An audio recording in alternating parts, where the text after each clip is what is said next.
안녕하십니까. 하루 5분 투자로 부동산 부자 되는 부쌤TV입니다.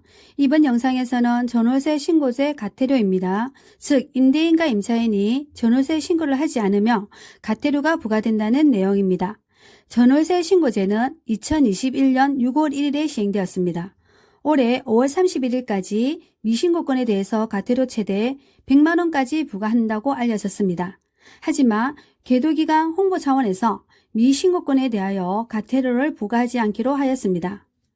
올해 5월 31일까지 신고를 하지 않은 계약건에 대해서 소급 적용해서 과태료를 부과한다라는 내용이 많이 알려져 있는데 임대 임차인의 반발이 커서 결국 지난 2년간 계도기간에 계약한 미신고건에 대해서는 과태료를 부과하지 않겠다고 밝혔습니다. 하지만 전월세 거짓 신고의 경우는 계약 금액과 관계없이 과태료 100만원이 부과됩니다. 또 원희룡 국토교통부 장관이 전월세 신고제 계도기간을 1년 더 연장하기로 밝혔고 과태료 부과 시점도 미루어 임대차 3법을 포함한 전세제도 전반을 뜯어고친다고 합니다. 그래도 1년 더 연장하지만 이 영상을 보시는 분들이라며 미리 신고하시면 좋은 듯합니다.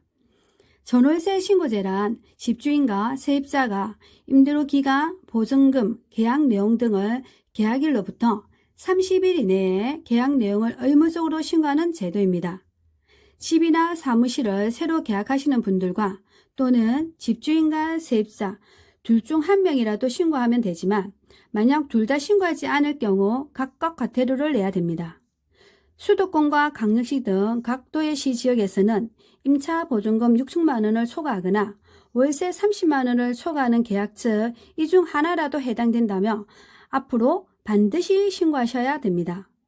그럼 어떤 주택이 해당되냐면 먼저 아파트와 다세대 등과 같은 주택은 물론이고 주거용 오피스텔, 상가주택 등은 신고 대상에 해당되는데 여기서 주거용이 아닌 사무실용으로는 보통 월세를 세관계산서로 발행하기 때문에 신고하지 않아도 된다고 합니다.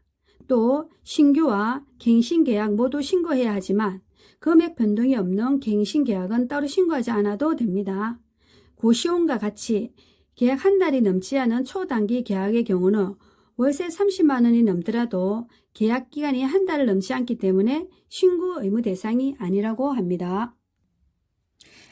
신고 방법은 부동산 거래 관리 시스템 사이트 또는 신고주택 주소시에 해당하는 주민센터에 방문해서 신청할 수 있습니다. 이번은 전월세 신고제 과태료에 대해서 살펴봤습니다. 영상이 조금이나 도움이 되셨다면 좋아요 눌러주세요. 하루 5분 투자로 부동산 부자 되는 부쌤TV입니다. 시청해 주셔서 감사합니다.